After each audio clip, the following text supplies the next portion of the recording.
So according to Chiz, AMC is about to start letting people text while they're in the theater, and I, Hmm. Stupid. that's so fucking stupid. Can I bring That's flashlights outrageous. too? Can I Like just scream and clap? I'm really particular about this because, like, when I go to IMAX, I almost always go to the IMAX because I like it. I watch Superman versus Batman in IMAX 3D, and I always pick I get my tickets on Fandango like a few days in advance so I can pick the exact seats I want because I usually like to get the seats that the whoever mixed the sound, wherever that guy sits, that's where I want to sit. So I always look that information up and see what's going on with that. So I feel like I'm getting my best audio experience as well.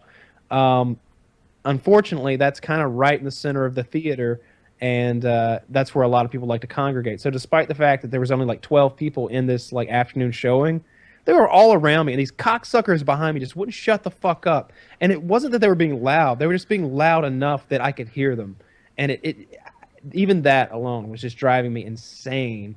And I wanted to fucking explode and scream at them and call them like cunts, but you know you can't do that in public As you because do. can't have a fucking public meltdown, but I wanted to so bad. I wanted to throw my drink on him. I wanted to fucking explode, but you can't. I almost So, lost it at Or I'm sorry, continue. I just jumped right. so the idea of like people like texting and like they're not even being like a crowd mentality of hey, fucking cut it out, dude. Someone else is gonna be like, it's actually you do it according to the rules. You can text, and yeah, I won't go to AMC then. I don't anyway, but I won't go somewhere where that's fucking allowed. I would like it if there was a strict no talking policy. I wish they had like 2 or 3 movie Nazis in there with those red flashlights who would fucking zone in on Red anybody even armbands. murmur. When I used to go to the Mhm. Walking Dead night at there's a bar maybe I think it's Goose called 6 Feet stepping. Under. Yeah, there's a It would appear someone is discussing the intricacies of the plot during the film. We would appreciate perhaps you keep it to I'll tell you yourself. what. I used to go. I think the bar was called 6 Feet Under. Maybe I might be getting that wrong in Atlanta, but they do weekly Walking Dead watching parties, and with the Walking Dead on A&E, first the previous week's episode plays, and that's a casual thing. Everybody's eating, drinking, ordering drinks. It's a bar with with food and everything. It's a bar restaurant, but there is a bar around the middle that's like a legit bar, and there's TVs everywhere, kind of like a sports bar setup. But when the real one comes on, they let you know beforehand. He's like, "All right, the show's about to start." And he's on a microphone. This is the main guy. Show's about to start. Got a couple rules. First of all, there's no talking. That means whispering, murmuring, anything verbal. You want your waitress, you signal her over and point. Do your best with gestures. There will be no talking. It will not be tolerated. This is your warning. And that's it. And then the fucking show starts, and inevitably there's somebody who steps out of line. And he doesn't even wait around. There's no psst, psst. There's none of that. The show will be going, and he'll be quick and succinct with it, but loud as fuck. Fuck. In the middle of the show, hey, you shut up or you're out of here now. And everybody will just be like, what the fuck? And nobody has ever stood up to that. Like, they always shut the fuck. And I've seen 2 people get escorted out. They're like, you're done. You're done. It's like, give me your food, give me your fucking drinks. Like, you're done. You're out of here. That's it. It doesn't sound fun.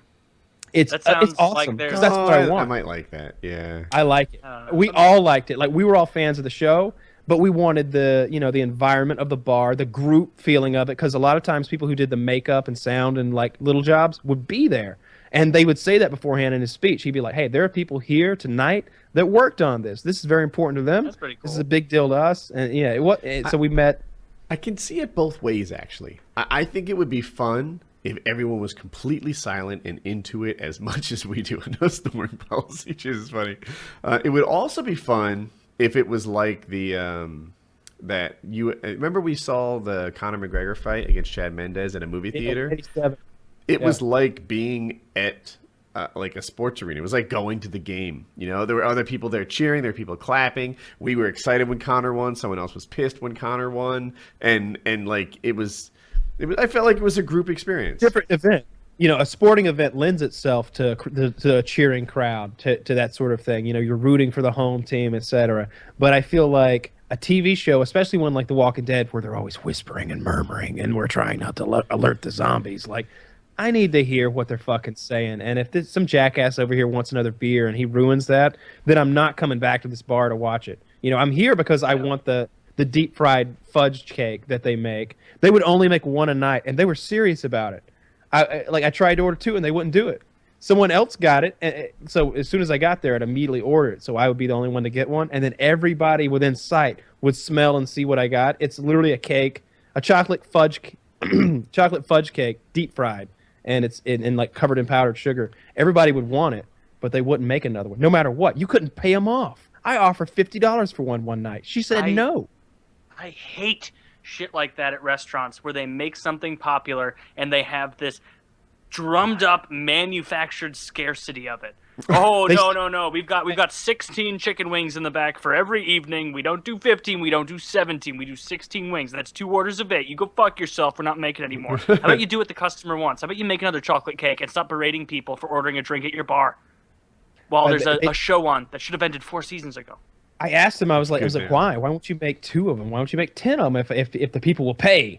And they were like, it's really messy to make and the batter, and they only don't. Well, we really have no business understanding, which is why we're running this in the first place. Clearly, kind of making some of our customers feel a bit isolated, not wanted. And when this series is over, we fully expect to remain a successful bar based on these pretenses and things. They were, they were successful every other night of the week, I guess. It was a nice place, but I thought that was a cool little feature that they did, and I liked that fucking cake. Like, I wish I had one now. It might be neat if it would work. I just don't feel like there's any way in a bar when people have been drinking all night that even a guy screaming is going to get people to shut up, because it's it does it. Like, people are going to be murmuring the whole time. No, I'm telling you, like the people who are. Like first of all, getting a table is an issue. We get there 2 hours early, like when we would go. Like, it was a whole thing. Yeah. Like, to get a good table, like with a good TV in front of you and everything, it was like going to a sporting event. So we just get there early and eat appetizers and drink and be pretty lit by the time the show started. And we'd get a table for all our friends, and they'd actually that does make sense because you were a little lit by the time the show started, so you weren't like the sober guy sitting there like, God damn it, like I can't pay attention. All these fuckers are talking. I can hear you. I wish that guy would just yell at them. God, that guy's a cunt. Like, but you're a little bit lit, and so it's like you're not even paying attention to Susie Q being a little too loud with her. I'm telling you, nobody does it. Nobody would get too loud. Like it would have it. I watched an entire season there, and it happened like 3 times ever, and most of the time, like a quick like, hey, that's not tolerated, would like shut it down immediately. Like, there were no fuck ups. Like it was a nice place. That'd be great if a place did that for Game of Thrones. I would be down for that. Yeah, that'd be cool to be watched in a group environment. I'm really looking forward to the new season, man. I like I've been saying all along, I haven't watched any of the teasers. I don't know anything that's coming. 10 days. 10 days. Chiz saying that Alamo Drafthouse does Game of Thrones. I think it would be cool if I was with a group of people I knew. But in that case, I want to go to Woody's house and watch on his giganto 100-inch screen or whatever, right? I don't really want to go hang out with some strangers and watch it. What if their opinions differ from mine? Clearly, my opinion is correct. Now I have to listen to their hydraulic press batch shooting with Game of Thrones, right? We could just make sure that we're all here on a Sunday night. We'll take it over. Dude, my 100-inch screen and projection is pretty cool. I really like it. I think you would too. My audio, fuck, dude. Like, when you feel it thump your ass, you're going to be like, oh, yeah, like Woody was right about this. My audio is, there's no room for improvement. Is it just like, oh man, we got to come over and you're going to have to bear with us while we watch the extended edition of all 3 Lord of the Rings? Because Dude.